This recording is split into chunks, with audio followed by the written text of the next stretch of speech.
कोविड-19 जिसने इंडिया में ही नहीं ऑल ओवर द वर्ल्ड ऐसा इम्पैक्ट छोड़ा था जिससे लोगों को बॉडी एक्स हो गया, फीमेल रिप्रोडक्टिव हेल्थ हो गया, मेल रिप्रोडक्टिव हेल्थ हो गया, इवन चिल्ड्रन तक ने सफर किया था। कोविड-19 का बहुत तरीके से इम्पैक्ट पड़ा है, स्पेशली वुमेन्स हेल्थ पे। हमें अभी भी समझ में नहीं आ रहा, we are still trying to decipher and understand how much it has affected our human health. Definitely ऐसा कोई वायरल इलनेस है जिसका पोस्ट कोविड ऐसा कोई इफेक्ट देखा गया जिसकी वजह से कैंसर हो गया, हार्मोनल डिस्टर्बेंसेस हो गया। ऑलमोस्ट 6 years हो चुके हैं हमें इससे।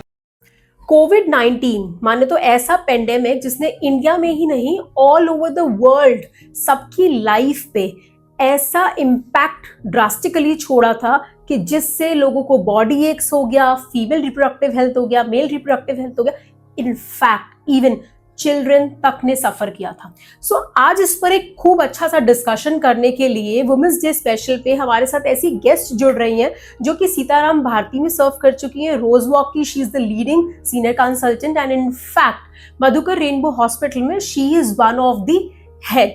सो आज हमारे साथ जुड़ रही हैं ऑब्स्टेट्रिक्स एंड गायनेकोलॉजी की senior consultant doctor Swati Sinha.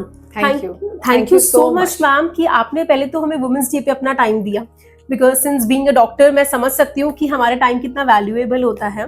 And women's day special है मैम, तो हम चाहते हैं कि वुमेन्स के बारे में जितना खुल के हम बात कर पाएं एंड स्पेशली हम अपने पॉडकास्ट से अवेयरनेस क्रिएट करना चाहते हैं कि why female health is important, हमें क्यों फीमेल हेल्थ को सेलिब्रेट करना चाहिए। So how do you want to मतलब take a note on this, या आप कैसे प्रेजेंट करना चाहते हो? सो देखिए, अभी तो आपने यू नो दैट अभी recently Supreme Court has made menstrual hygiene as one of the fundamental rights, है ना। सो many women do still feel that having periods every month can be debilitating, or it can kind of limit their life.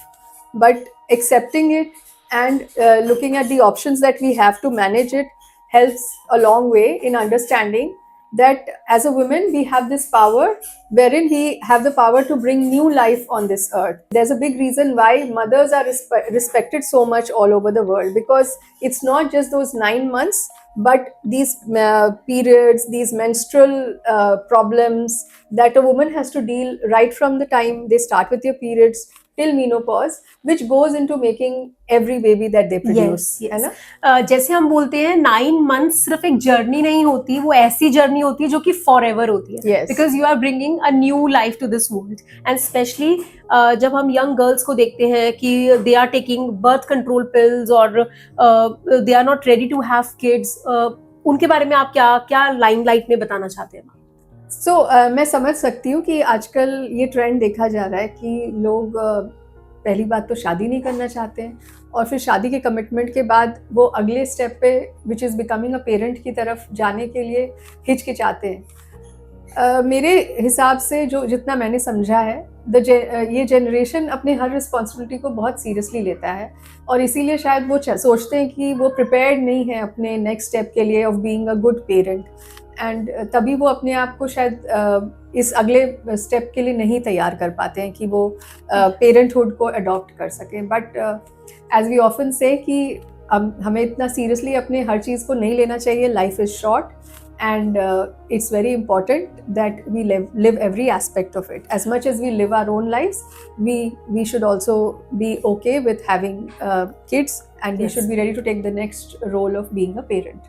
Ma'am, ये तो being a parent तो आपने बताया, but आजकल मैं देख रही हूँ कि whenever I go for the oncology consultations, I have usually scene, आज अगर हाल फिलहाल आज सुबह की कंसल्टेशन की मैं बात करूँ, so there was a patient जिसको after Covid there was normal itching symptoms which was growing, then there was isolations which developed, loss of husband and बहुत सारी चीजें 360 में देखूं, but उसके बावजूद she suffered from cancer.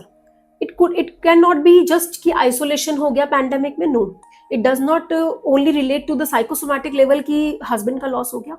Definitely ऐसा कोई वायरल इलनेस है जिसका पोस्ट कोविड ऐसा कोई इफेक्ट देखा गया कि जिसकी वजह से कैंसर हो गया, हार्मोनल डिस्टर्बेंसेस हो गया, जो कि बाहर निकल के सामने आ रही है, जबकि ऑलमोस्ट 6 years हो चुके हैं हमें इससे। सो मैम, मैं उस पे आपका कुछ एड्रेसिंग चाहती हूँ कि आप ऑडियंस को बताओ कि ऐसा कोई वायरल इलनेस जो मतलब इट इज डायरेक्टली और indirectly leading to some hormonal disturbances in female as well. आपकी ये बहुत सही ऑब्जर्वेशन है आशिमा कि कोविड-19 का बहुत तरीके से इम्पैक्ट पड़ा है वर्ल्ड और इंडिया और हम सब पे, स्पेशली वुमेन्स हेल्थ पे। सो कोविड-19 आपको पता है जब वो स्टार्ट हुआ उसको इतनी बड़ी चीज़ पूरी दुनिया के वर्ल्ड लीडर्स ने मानी क्योंकि उनके पास इंफॉर्मेशन थी दैट ये कोई सिंपल वायरस नहीं है। वो क्या इम्पैक्ट डालेगा, इनफैक्ट अभी हमें अभी भी समझ में ही आ रहा, we are still trying to decipher and understand how much it has affected our human health, short term, long term. So you have this long Covid जहाँ पे कि लोगों को लंग इश्यूज हो गए हैं एंड बॉडी एक्स या chronic fatigue syndrome type issues हो रहे हैं कि वो थकाव महसूस करते हैं। स्ट्रेस बहुत ज्यादा, स्ट्रेस डायरेक्टली भी मुझे लगता है कि किसी there has been some change in the brains that has caused the tendency to get overwhelmed or stressed over small issues. I can't say it's just anxiety because we have experienced that phase wherein everybody was dying and we did not know कि अगली बार किसको कितना effect करेगा, but मुझे लगता है कि somehow it has affected our brain or some glands in our brains which has resulted in us becoming stressed over small issues, because that I see a change in one and all in every generation, not just ki youngsters. So ma'am ऐसा हो सकता है कि जब home isolation था and emotional breakdowns हो रहे थे लोगों के because there were all over demises which we were hearing कि हर जगह किसी ना किसी का every third person was getting बीमार है, कोविड से उनको डाउन है या कुछ भी ऐसा, तो is it equal to emotional breakdown is equal to hormonal imbalance as well कि जिसने मतलब फीमेल्स पे ऐसा इम्पैक्ट डाला है? बिल्कुल ऐसा बहुत ऑथेंटिसिटी के साथ मैं नहीं दावा कर सकती। हाउएवर हम ये सब समझते हैं कि जो हमारे मेंस्ट्रुअल साइकिल के सारे हार्मोन्स हैं या बॉडी के भी बाकी चीज़ें जो हैं वो ब्रेन के ग्लैंड से ही स्टार्ट होते हैं, है ना। और ब्रेन के ग्लैंड्स जैसे पिट्यूटरी जो कि हमारे फीमेल हार्मोन्स को सारा कंट्रोल करता है, वो definitely it is in close association with hypothalamus, amygdala, which is the emotional center of our brain. So that can affect कि जब हम stressed feel करते हैं या लंबे समय तक, जैसे कि कोविड का स्ट्रेस रहा, वो 1 या 2 दिन का नहीं था, वो सालों का था, तो उसका असर डेफिनेटली हमारे पिट्यूटरी ग्लैंड एंड उसके बाद सारे जो हार्मोन्स पिट्यूटरी से रिलीज होते हैं उससे पूरी बॉडी पे पड़ा। और किसी को कम, किसी को ज़्यादा, मैं समझती हूँ, बट डेफिनेटली उसके बाद हमने देखा है कि लोगों को नॉट जस्ट ये तो है ही कि वो छोटी बातों से स्ट्रेस्ड हो जाते हैं, the resilience has definitely gone down, the emotional resilience part, but also कि थोड़ा मेंस्ट्रुअल साइकिल के डिस्टर्बेंसेस रहे एंड बहुत बार लोगों को लगा कि फर्टिलिटी को भी अफेक्ट किया। सो बहुत दावे के साथ कुछ भी कह पाना मुश्किल है, but these are general observations that has been seen because and we would say that it may be the impact of COVID-19 pandemic. So you want to just sum up ma'am कि जब हम gynaecological point of view देखते हैं, सो हमारा pathological point of view उसके पीछे run करता है कि हमारा इमोशनल स्ट्रेस हो गया, हमारा जितना भी ब्रेक डाउन होते हैं या कुछ भी होते हैं, so it is directly related to pathological reason as well. बिल्कुल। और कुछ हद तक मैं चेंज इन लाइफस्टाइल को भी बोलूंगी, बिकॉज आपको पता है कि कोविड-19 के दौरान सब घर के अंदर थे बंद, so movement, exercise, we also understand that movement is medicine. So if we don't move, and especially now also there's a culture of work from home for majority of the workplaces. So because of that, you don't move around, the exercise goes down, you have a sedentary lifestyle, you are not interacting with many people, you are confined to the home and the family interactions.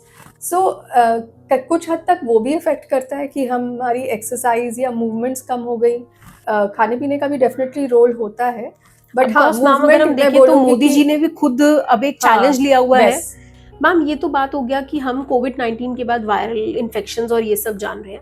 मैं आपसे जानना चाहती हूँ as a senior consultant dealing with obstetrics and gynaecological things, आप मुझे थोड़ा सा बताओ कि क्लिनिकल ऑब्जर्वेशन में which patients do you see often, कि क्या वो सिर्फ हार्मोन्स के आते हैं या स्ट्रेस के आते हैं या अनएक्सप्लेन्ड इनफर्टिलिटी के आते हैं?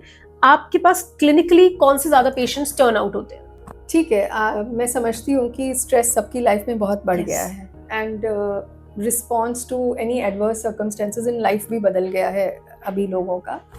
हाउएवर ये भी बात सच है कि आजकल ये प्रॉब्लम्स भी बढ़ रही हैं कि आप सुनोगे कि जैसे प्यूबर्टी के around there is so much of cases of early puberty.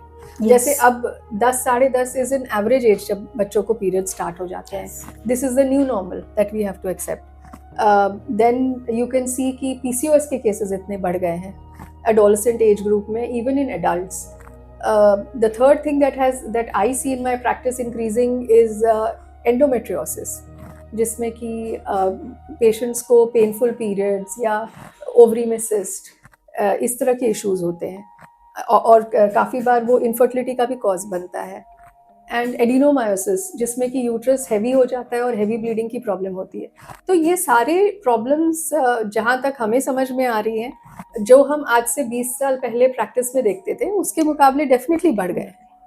And definitely हम सब अपने आप में समझने की कोशिश कर रहे हैं. बट एक चीज़ तो सर्टेन है कि probably there are some endocrine disruptors in the environment other than the stress that everybody is facing and the change in lifestyle that has happened over the years. Definitely there is something in the environment that also needs to be looked into, which is responsible for these surge in these cases. But ma'am मैं अगर आपसे जितना समझ पा रही हूँ और अगर हम बुलेट पॉइंट्स को देखें कि स्ट्रेस तो है ही, बिकॉज स्ट्रेस का कोई सर्टेन डेफिनेशन नहीं होता कि हम स्ट्रेस है, because it can be emotional stress, it can be mental stress and it could be physical stress and social stress as well. But definitely हम इस पॉडकास्ट से अपनी एडोलेसेंस को ये जरूर बता सकते हैं कि स्ट्रेस के अलावा भी देयर आर पैथोलॉजिकल पॉइंट्स जिसको हमें नोट डाउन जरूर करना चाहिए when we talk about the awareness. Second thing ma'am, मैंने जैसे आपसे समझा कि अनएक्सप्लेन्ड इनफर्टिलिटी आ रहा है, बिकॉज जैसे आपने अभी हमें ब्रीफ आउट किया, इस पर लाइट डाला कि ऑफकोर्स सिडेंट्री लाइफस्टाइल है, क्योंकि वर्क फ्रॉम होम का कल्चर आ गया है after pandemic, after covid. That wasn't that much prevalent at earlier times. मतलब हमारे मम्मी पापा के टाइम पे या वैसे वर्क फ्रॉम होम का कल्चर नहीं होता था. सो मैम, आपको लगता है कि वर्क फ्रॉम का मतलब होम या सिडेंट्री लाइफस्टाइल एक अलग सा ही इम्पैक्ट डाल रहा है फर्टिलिटी पे?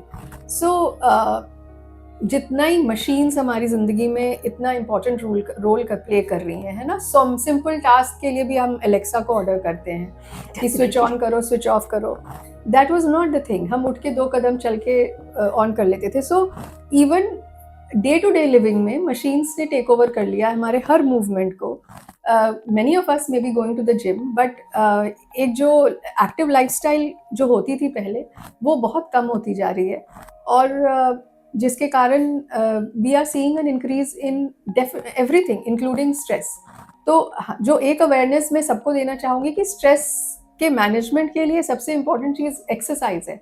सबसे पहले तो हम एक्सरसाइज शुरू करें, और दूसरा हम हेल्दी ईटिंग, जिसमें कि प्रोसेस्ड फूड कम हो and more of healthy food and more of raw and unprocessed. Because अगर हम इसको आगे देखें तो इसका इम्पैक्ट अल्टीमेटली हमारे गट फ्लोरा पे पड़ता है. And we know from the studies now that our gut flora is the second brain that we have in our body, which produces a lot of hormones that affects our well-being. So these two messages मैं देना चाहूँगी अपने young population को कि इस बदलते हुए समय में हम अपने एक्सरसाइज को जीवन शैली में अपनाएं, और दूसरा प्रोसेस्ड फूड को कम से कम रखें, और ज़्यादा कोशिश करें कि घर का खाना खाएं, और more of raw and unprocessed food. That is what definitely. Thank you so much, ma'am. आपने हमें बहुत छोटी सी चीज़ बताई जो कि हम ऑलमोस्ट हर किसी के मुंह से सुनते हैं बट एक्सेप्ट नहीं करते हैं, कि हमें अपने डाइटरी, अपने लाइफस्टाइल पे, अपनी मोबिलिटी पे, अपने एक्सरसाइज पे. मैम, मैं कंक्लूड करने के लिए आपको बस ये चाहती हूँ कि जो कपल्स कंसीव नहीं कर पा रहे हैं या कोई पैथोलॉजिकल रीजन नहीं है, तो उस पे आप कुछ क्या मतलब अपना टेक, अपना नोट क्या देना चाहते हैं? हाँ, ये बहुत सही पूछा आपने आशिमा, बिकॉज ये भी मैं सबको कन्वे करना चाहती हूँ कि आजकल हम सब नोटिस कर रहे हैं कि and it is for a good reason that couples late marriage कर रहे हैं, है ना, specially because women are investing in their career. So invariably यही होता है कि मैरिजेस लेट होती हैं, और फिर हम प्रेगनेंसी भी फिर प्लान करते हैं लेट. तो ऐसे में ये इम्पॉर्टेंट होता है कि हम अपना threshold for seeing a doctor थोड़ा लो रखें, है ना. हमने 3 to 6 months ट्राई किया नेचुरली, और अगर हम फिर भी नहीं कंसीव कर रहे हैं तो हमें डॉक्टर को दिखाना चाहिए, because we must all understand that women की बायोलॉजिकल क्लॉक जो है वो एज से रिलेटेड होती है। So ageing of the ovaries भी होती है समय के साथ, एंड इसलिए हमारी फर्टिलिटी नीचे जाने का डर खतरा रहता है, खासकर 35 के बाद। So see your doctor early in case you are having any issues in conceiving. That is my message. Thank you so much ma'am, आपने इतने अच्छे तरह से एक्सप्लेन किया, ऐसे पैथोलॉजिकल पॉइंट्स को एक्सप्लेन किया जो कि एक्चुअली अनसेड, अनफिल्टर्ड, अनलिसन्ड रह जाते हैं। Thank you so much for connecting with us. Thank you so much. Thank you so much for watching. आपका हमेशा हमें लव एंड सपोर्ट मिलता रहता है, बट ये पॉडकास्ट थोड़ा स्पेशल है क्योंकि इसमें हम लोग एक मैसेज उन फीमेल्स को दे रहे हैं जो कि ना कि सिर्फ बैकबोन्स हैं, इनफैक्ट उन मेल्स को भी दे रहे हैं जो उन्हें सपोर्टर्स बनाते हैं, सोसाइटी का मेन हिस्सा बनाते हैं। सो दिस वुमेन्स डे आप बाहर निकलिए, अपने स्ट्रेस के बारे में बात करिए, अपनी लाइफस्टाइल के बारे में बात करिए। इनफैक्ट आपको फीमेल रिलेटेड कोई भी इशू है, so talk to your doctor. मैं खुद एक डॉक्टर हूँ एंड इनफैक्ट आपकी Ashrama, doctor Ashrama doorstep पे भी आपको अवेलेबल है, offline and online both of the consultation. जो डिस्प्ले नंबर है, हमें लाइक, कमेंट एंड सब्सक्राइब जरूर करिए कि हमारा नेक्स्ट पॉडकास्ट किस टॉपिक पे होना चाहिए जो आप लोग भी उतना ही रिलेट कर पाए। Thank you.